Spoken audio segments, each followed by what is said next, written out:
The Crystal Cave by Arup Kumar Datta. "Taste this," Grandma Kamlong said.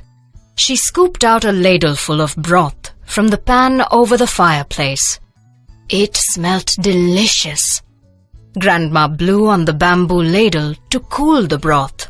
Then she poured a little into Tenyak and Changun's open mouths. "Yuck!" exclaimed Tenyak. "It tastes awful." "Don't like it, do you?" said Grandma with a toothless grin. "But watch now."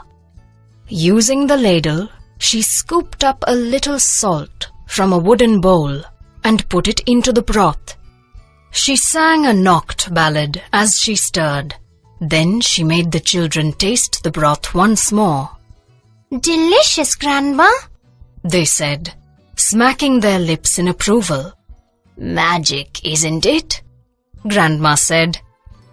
"The broth was tasteless before, but now it is delicious. What caused this miracle?" "Salt," the children said in chorus. Grandma placed 3 reed mats upon the floor, as well as dishes of wood and bamboo tumblers. Ladling out steaming rice and broth on the plates, she said, "That's right. For the Nokt, salt is more precious than gold." "Our village was rich in the past," continued Grandma. "We grew millet and paddy in our fields. The jungles gave us shrubs, ferns, and fruits. Our young men went hunting for meat. And, most important, we had salt." "Did we make our own salt, Grandma?" Changun asked, surprised. "Yes, we did. A salt spring used to flow by our village. We built shallow troughs and filled them with salt water. The sun dried away the water, leaving grains of salt in the troughs." "Must have been a lot of salt," Tenyak observed. "Yes, much more than what our village required. Our men stuffed the surplus into hollow bamboo tubes and took it to the plains each winter. They bartered the salt for clothes, beads, and other necessities." "But there's no salt spring now," Changun said. Grandma sighed. "Our village is poor now. We are no longer self-sufficient.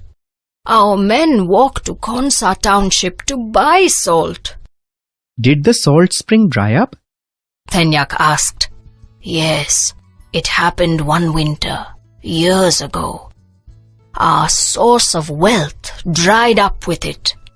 "Why did it dry up?" persisted Tenyak. "No one knows." "Tell me, Grandma," he said.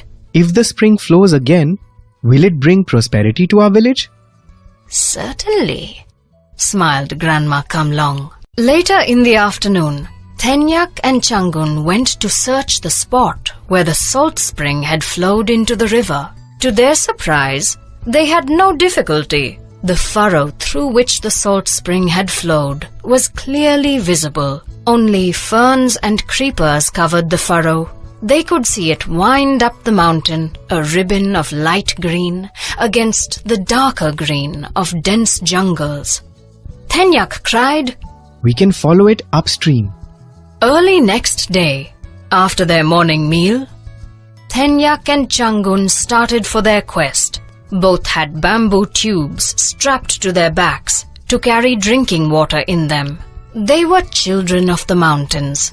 The steep climb may have exhausted others, but not them. They were not afraid of the jungles either.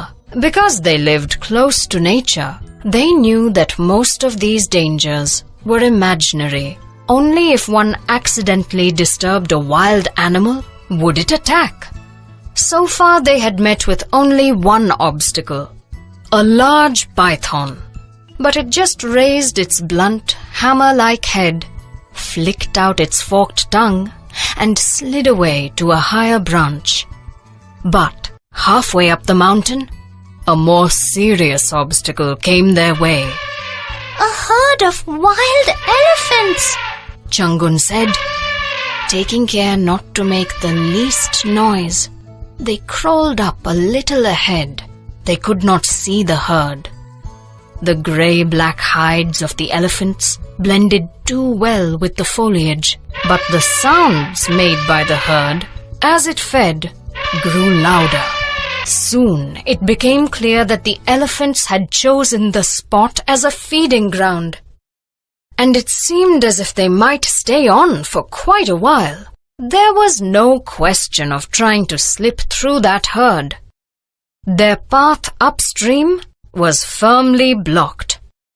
"What do we do now, Tenyak?" Changun asked. We wait. Her brother replied grimly. The children waited. Apart from the sounds made by the feeding elephants, the jungle was silent. The deep hush was broken only twice by the hoo-coo, hoo-coo call of a hoolock gibbon and a pangolin scampering through the undergrowth.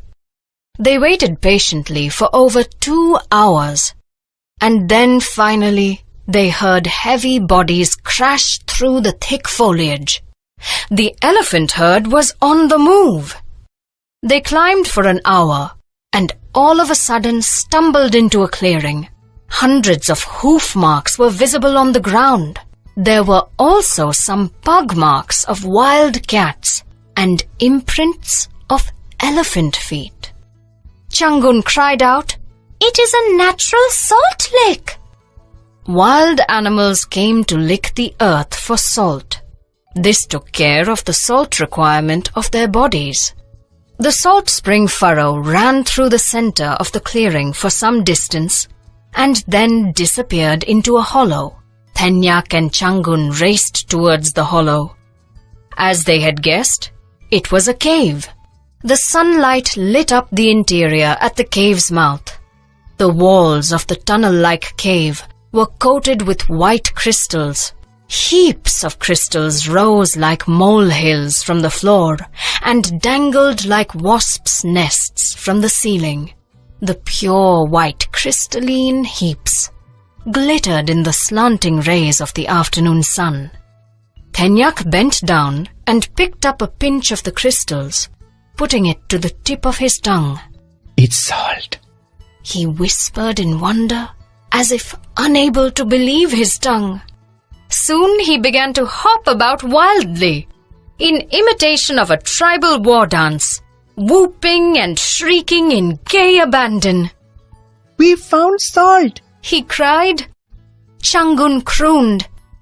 "There's enough salt in this cave to last our village 1,000 years. That tunnel-like cave is a natural salt mine. The spring flowed through it, carrying some of the salt away," said Changun. The sun was already halfway down on its journey across the horizon. The children knew they must hurry back to their village. Though they wanted to locate the salt spring, they knew this was not the right time. They drank the water in the bamboo tubes. Then they placed the tubes upside down on the ground to dry them completely. They packed the tubes with salt.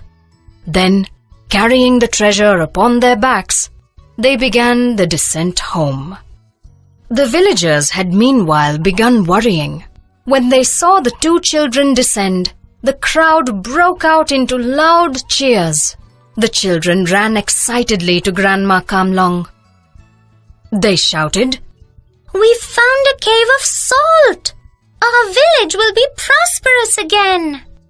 Unstrapping the bamboo tubes, they poured the salt onto the earth. The heaps glowed in the light of the setting sun. Grandma laughed happily. "Well done, children," the chief said. "Your courage deserves to be rewarded. You too will be the chief guests during this local festival." Picking Tenyak up, the chief placed him on his shoulders. Changun's father picked her up and placed her on his shoulders. Grandma Kamlong broke out into a Nokt ballad for courage. The villagers sang along and began a grand celebration.